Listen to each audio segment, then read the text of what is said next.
हमारे चैनल को लाइक और सब्सक्राइब ज़रूर करें और साथ ही लगे बेल आइकन को ज़रूर दबाएं ताकि आने वाली वीडियो की नोटिफिकेशन आपको सही समय पर मिलती रहे। अब देखो एक्सरसाइज 8.1 का क्वेश्चन नंबर 6 देखते हैं। क्वेश्चन नंबर 6 में देखो क्या कह रहे हैं कि if angle A and B are acute angle such that cos A and cos B equal है, then show that the angle A equal B, angle B के इक्वल बताना है। ठीक है, तो हमने क्या करना है, जो गिवन है हमें cos A is equal to cos B, इसी की हमने हेल्प लेनी है।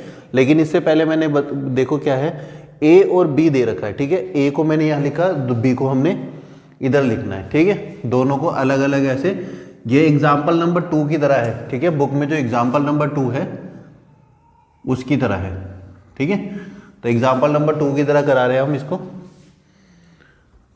तो देखो क्या करना है हमने, यहाँ पे जो दोनों A और B लिखे हैं, क्योंकि एग्जाम्पल में जो है उसमें P और A और Q लिखा है शायद। ठीक है, तो उसमें ऐसे लिखा है, लेकिन यहाँ पे A और B दे रखे हैं, तो A को मैंने इधर लिखा है, B को उधर लिखा है। इसके साथ में कुछ भी ले लो। ठीक है, A के साथ में मैंने यहाँ पे C ले लिया, मान लो यहाँ D ले लिया। B के साथ में क्या ले लेते हैं, P Q ले लो, कुछ भी ले लो। तो यहाँ हम क्या करते हैं, P ले लेते हैं और यहाँ Q ले लेते हैं। ठीक है, ठीक है, समझ आ गया।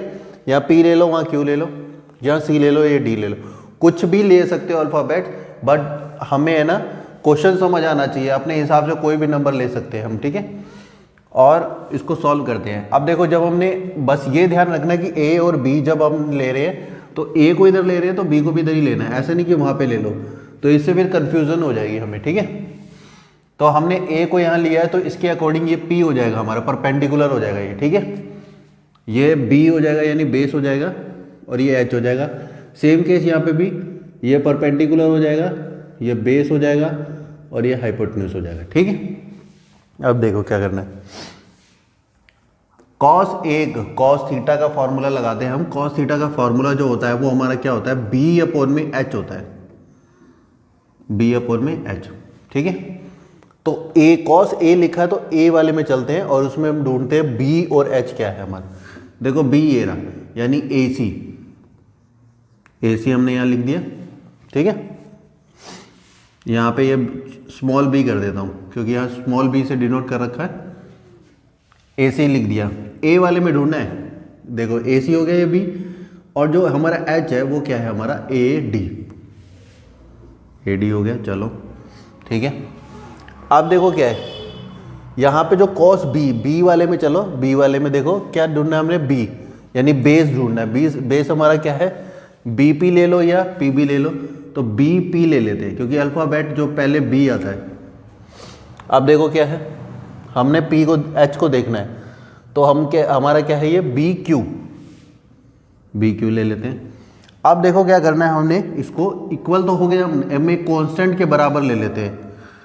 तो AC अपॉन AD जो है, इसको हम करते हैं, AD को उधर ले जाते हैं और BP को इधर ले जाते हैं। ठीक है, देखो कैसे करना है हमने, AC यहाँ पे और PB यहाँ पे।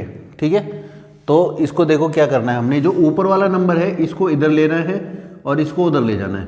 तो B से P को नीचे ले आएंगे और A से D को ऊपर ले जाएंगे, और ये BQ हो जाएगा। बस इतना करना है, और फिर लिख देना हमने K इज इक्वल टू, ये हम K के बराबर एक कांस्टेंट के बराबर कर देते हैं। ठीक है, ये हमने क्यों करा है, अभी आगे जाके एक थ्योरम आएगी इसके अंदर। वो उस थ्योरम में क्या होता है, जब हमने 9th क्लास में भी देखा होगा कि कोई दो साइड्स हम एक दूसरे के रेशियो में रखते हैं, यानी कि अपॉन में रखते हैं, रेशियो में रखते हैं, तो जो ट्राइंगल होते हैं वो आपस में सिमिलर हो जाते हैं, तो उनके एंगल भी हमारे क्या हो जाते हैं, बराबर हो जाते हैं। ठीक है, तो ये हमने करना है। तो देखो क्या करना है इसमें, AC अपॉन में BP हो गया, ये हो गया हमारा। तो हमने अब क्या करना है, इसके अंदर जो AC अपॉन में BP आ गया हमारा, AD अपॉन में BQ आ गया, और अब हमने क्या करना है, इसकी बाकी जो टर्म बची है, हमारी टर्म कौन सी बची है, एक हमारी ये हो गई, ये हो गई, ये हो गई, ये हो गई। अब हमने फाइंड करना है इसमें ये। ठीक है, अब ट्राइंगल लगाएंगे हम, हमें ये वाली चीज़ निकालनी है, इसमें ये निकालना है और इसमें ये वाली साइड निकालनी है। तो हम ट्रायंगल जो है, देखो जो एग्जाम्पल है उसमें शॉर्ट बिल्कुल शॉर्ट ट्रिक से बता रखा है, मैं भी शॉर्ट से बता सकता हूँ लेकिन कईयों को समझ नहीं आएगा। तो ट्रायंगल हमने क्या लेना है, ADC ले लेना है, ठीक है। ADC ले लिया हमने, इसमें पाइथागोरस लगाओ, अप्लाई पाइथागोरस।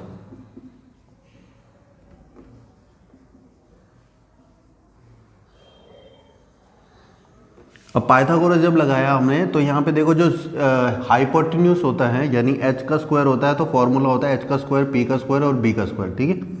जो h हो गया वो हमारा क्या हो गया, AD का स्क्वायर। अब यहाँ पे p जो है वो हमारा क्या है, CD लिख लो, ठीक है। DC लिखने हो या CD लिख लो, b जो है वो हमारा AC है, ठीक है। देखो हमारा जो AD है, मैंने देखो AD है, ये हमें यहाँ पे हमने यूज़ कर लिया, ये AC है, ये भी हमने यूज़ कर लिया था यहाँ पे, ठीक है। हमने यूज़ कौन सी नहीं करी, ये वाली साइड यानी DC या CD, इसको हमने फाइंड करना है। तो हम क्या करेंगे, ये CD को यहीं रहने देंगे, AC को इधर ले आएंगे, इसको थोड़ा पहले इधर लिख दो, जो नंबर पहले होता है उसको पहले लिख देते हैं। AC को इधर ले आते हैं तो माइनस हो जाएगा AC का स्क्वायर, ठीक है। AC को इधर ले आए, माइनस हो जाएगा AC का स्क्वायर। अब जो ये पावर 2 है, CD के ऊपर पावर 2 है, ठीक है, ये पावर 2 इधर अंडर रूट में आ जाएगी, ठीक है, अंडर रूट का साइन आ जाएगा, पूरा नंबर वैसे ही आ जाएगा, ये पूरा नंबर ऐसे ही लिखूंगा मैं। अब ये हमने CD की वैल्यू निकाली, अब हम CD को यूज़ करेंगे बाद में, ठीक है। अब हम क्या करते हैं, इन ट्रायंगल, हम ये अगला ट्रायंगल ले लेते हैं, इन ट्रायंगल, इसके बाद है ना ट्रायंगल इसको ले लेते हैं, in triangle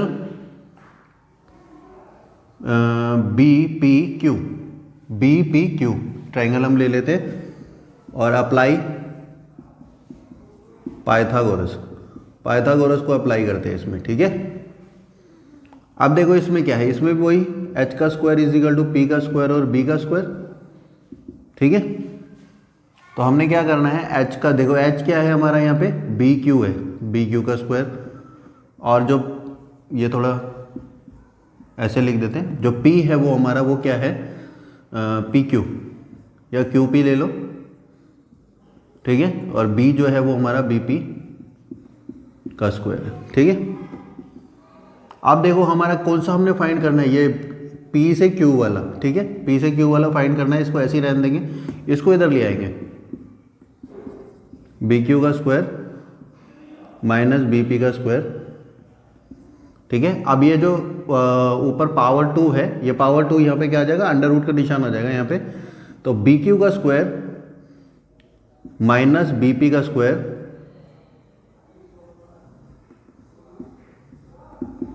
is equal to PQ, यानी PQ की वैल्यू भी हमारी आ गई है, ठीक है। अब हमने देखो क्या करना है, हमने क्या करना है, जैसे हमने इन दोनों साइडों को रेशियो में लिखा है, हमने इन दोनों साइडों को भी रेशियो में लिखना है, इसके रेशियो में वो, ठीक है। नाउ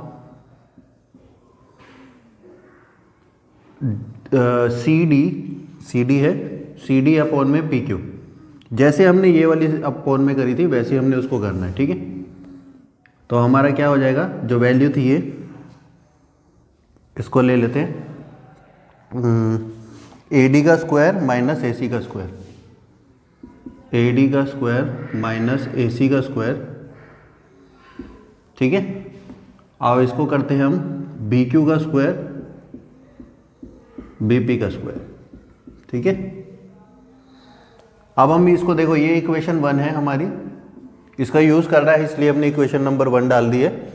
अब इसका यूज़ करके हम फिर इक्वेशन नंबर, इसको मान लो हम इक्वेशन नंबर 2 मान लो इसको, ठीक है।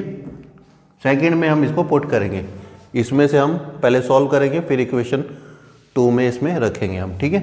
तो देखो हम क्या करते हैं,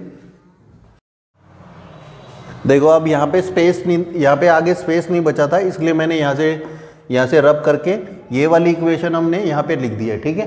कंफ्यूज मत होना, ये इक्वेशन मैंने यहाँ पे लिख दी है, अब इसके नीचे सॉल्व करते चलेंगे हम, ठीक है। तो ये इसको हटा देते हैं,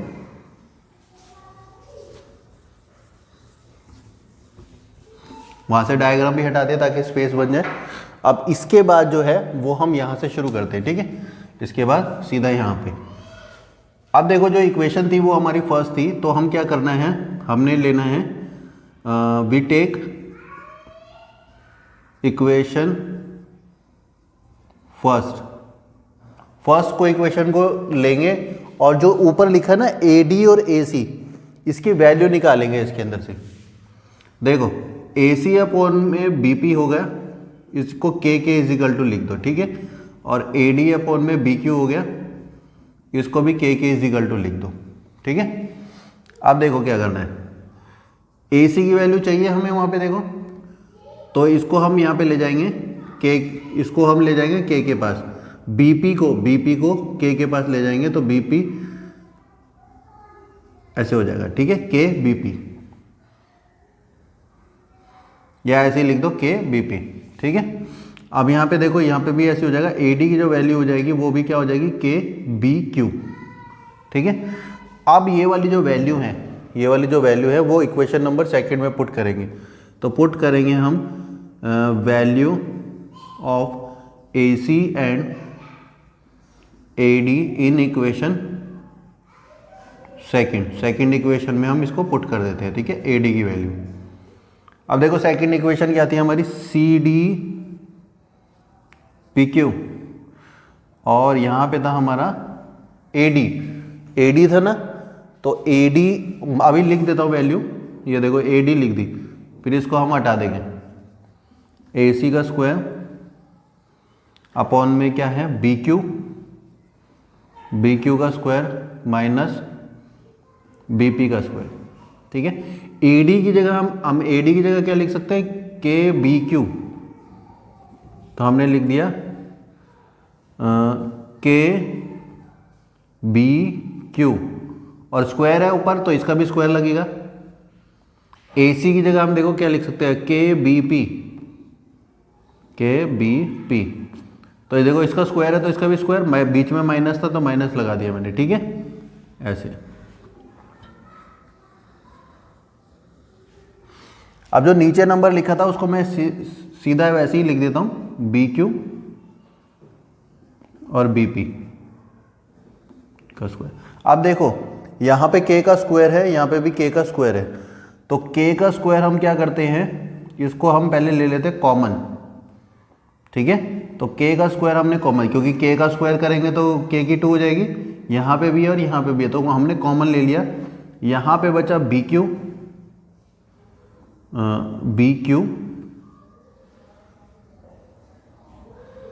और BP का स्क्वायर बच गया, कॉमन समझ लो ऐसे ले लिया हमने, ठीक है। और नीचे जो है वो भी अंडर रूट में हमारा कितना है, BP का स्क्वायर, बिल्कुल सेम जो ऊपर ये लिखा है ना, BQ का स्क्वायर माइनस BP का स्क्वायर, ठीक है। नहीं दिख रहा तो एक बार और मैं ऊपर लिख देता हूं, ठीक है। तो यहां पे देखो क्या है, K का स्क्वायर हमने बाहर लिया, जब किसी का स्क्वायर हम बाहर लेते हैं, K का स्क्वायर जब बाहर लेंगे तो सिर्फ K बचेगा हमारा, ठीक है। तो यहाँ अंदर रह गया हमारा BQ का स्क्वायर और BP का स्क्वायर, बिल्कुल सेम जो ऊपर है वही नीचे आएगा,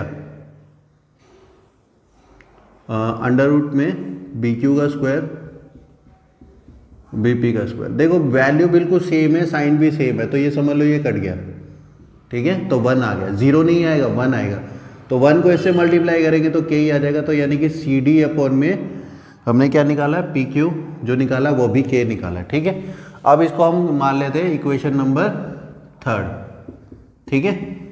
अब ये इक्वेशन नंबर 3 हो गई, तो स्पेस नहीं है यहाँ पे, हटा देते हैं इसको। अब देखो हमारी इक्वेशन नंबर 1 क्या थी शुरू में, from equation first and third से हम ले लेते हैं।